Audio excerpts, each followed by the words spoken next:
Bapak masih tertarik lihat perempuan? Alhamdulillah. Kalian masih sehat guys. Dulu dikhawatirkan anak laki-laki mengganggu anak perempuan. Sekarang anak laki-laki mengganggu laki-laki. Ya Allah, selamatkan generasi ini dari LGBT. Support dari Barat, Eropa, Amerika luar biasa. Ini fitnah akhir zaman. Maka didik anak-anak kita dengan pendidikan yang benar, pendidikan yang islami. Jangan sampai terjerumus pada perbuatan bangsa kaum Sadum. Kampungnya disebut dengan kaum Sadum. Perbuatan mereka itu yang disebut dengan sodomi. Na'udzubillah. Namanya dibuat keren, LGBT.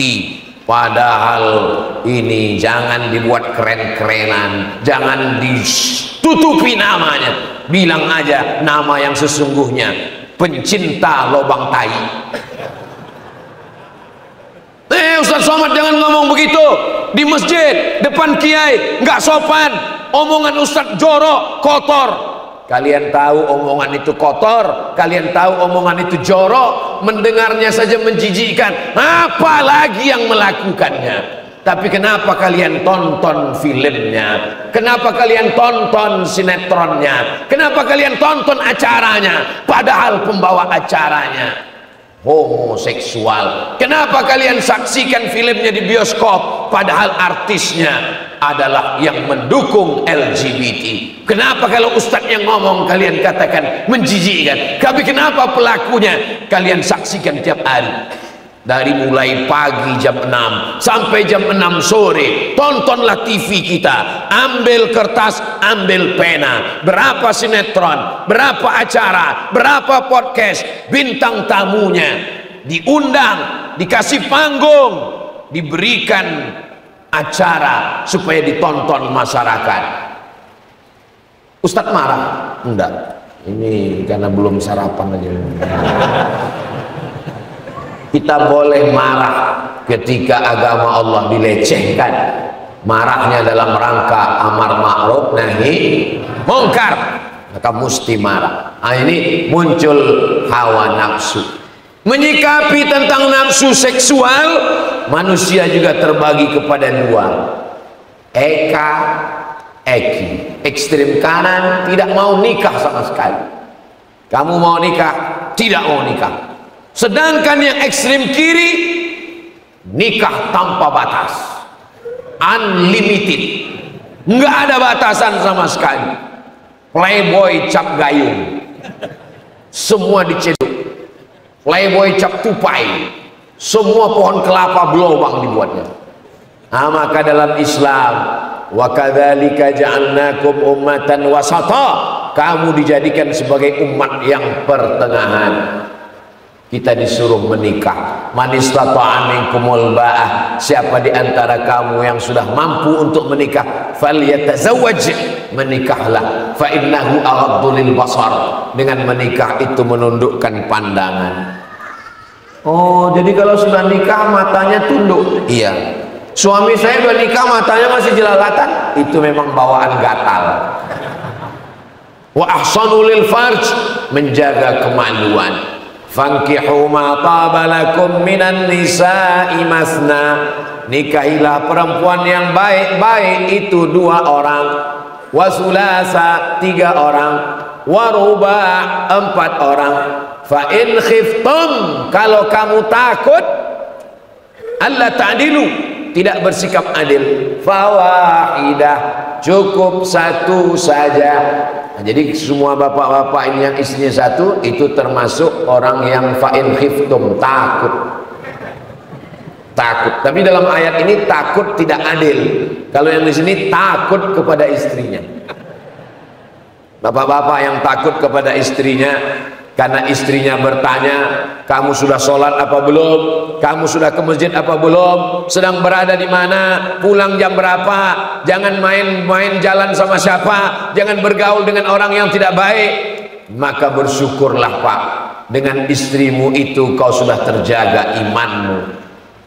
Apa nikmat yang paling besar? Bukan mobil, bukan rumah, bukan uang.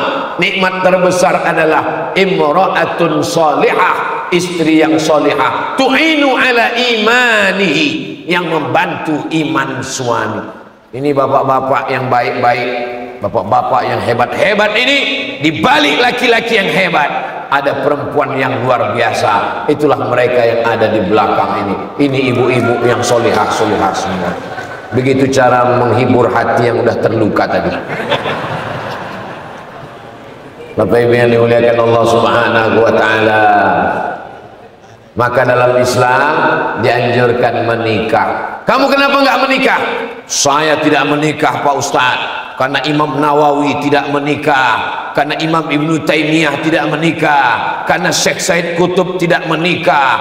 Bahkan ada satu kitab Al-Ulama Al-Uzzab, ulama yang tidak menikah, alladzina atharul ilma ala zawaj, karena lebih memilih ilmu berdakwah daripada menikah. Kitab itu ditulis oleh Syekh Abdul Fattah Abu Huddah. Al-Ulama Al-Uzzab, di antara ulama yang tidak menikah, yang menulis kitab nih, kitab Riyadhus Shalihin, itu Imam Nawawi tidak menikah. Datang anak muda, Ustaz, saya putuskan tidak menikah. Kenapa? Karena Imam Nawawi tidak menikah.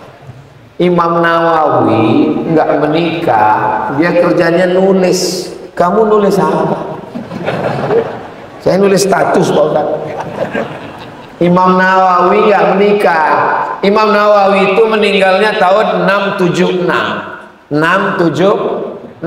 Sekarang 1445. Zaman Imam Nawawi 676, perempuan itu semuanya tertutup. Yang terbuka itu cuma matanya. Zaman sekarang perempuan itu matanya tertutup, yang lain terbuka. Imam Nawawi sibuk menulis Arba'in, Imam Nawawi, Riyadhus Shalihin, Imam Nawawi, Al-Azkar, Imam Nawawi, Sahih Muslim disyarah Al-Minhaj, Imam Nawawi, Raudhatul Talibin min Umdatul Muftin, Imam Nawawi. Belajar ulumul hadis disyarah oleh Imam Suyuti, Tadribur Rawi syarah Taqrib, Imam Nawawi, Al-Majmu' syarah Mu'azzab, Imam Nawawi. Imam Nawawi hanya menulis sampai akhirnya meninggal dunia. Itulah imam yang luar biasa. Imam Nawawi datang ke Mesir, mau ziarah ke kubur Imam Syafi'i, baru melihat kubahnya dari jauh, menetes air matanya, bergetar jantungnya. Tidak jadi dia berziarah, tak sanggup menemui Imam Syafi'i walaupun sudah berada di liang lahat. Akhirnya dia pergi pulang ke Damaskus. Kedatangan Imam Nawawi ke Mesir didengar oleh Imam As-Subki. Imam As-Subki dapat kabar Imam Nawawi datang. Iya, mana dia? Dia sudah pulang. Imam Subki pulang mengejar Imam Nawawi sampai ke Damaskus. Dia tanya orang Damaskus, mana Imam Nawawi? Imam Nawawi pulang ke kampungnya di Nawa. Imam Subki mengejar ke Nawa. Sampai di Nawa, Imam Nawawi sudah meninggal dunia. Imam Subki berziarah. Setelah berziarah, Imam As-Subki pergi ke Damaskus, ke tempat mengajarnya Imam Nawawi di Darul Hadis Al-Ashrafiyah. Darul Hadis, tempatnya hadis, karena dia menghafal hadis, mensyarah hadis, menulis hadis. Sampai di situ Imam As-Subki bertanya, mana tapak kaki Imam Nawawi ketika mengajar? Ditunjukkan mereka, di sini bekas tapak kaki Imam Nawawi. Imam As-Subki meletakkan pipinya di telapak kaki Imam Nawawi bekas dia mengajar karena kerinduannya. Tapi jangan gara-gara ini jamaah habis ini meletakkan ulama besar yang luar biasa. Bahkan ada penelitian, kitab pertama paling populer di tengah umat Islam Al-Quran, yang kedua adalah kitab Riyadhus Shalihin. Apa maknanya? Saya mau menyampaikan, memang ada orang-orang yang khusus yang luar biasa, tapi jangan anak-anak muda. Imam Nawawi tetap kalian baca kitabnya, tapi menikah tetap menikah. Mudah-mudahan yang jomblo-jomblo segera ketemu dengan jodohnya, insya Allah.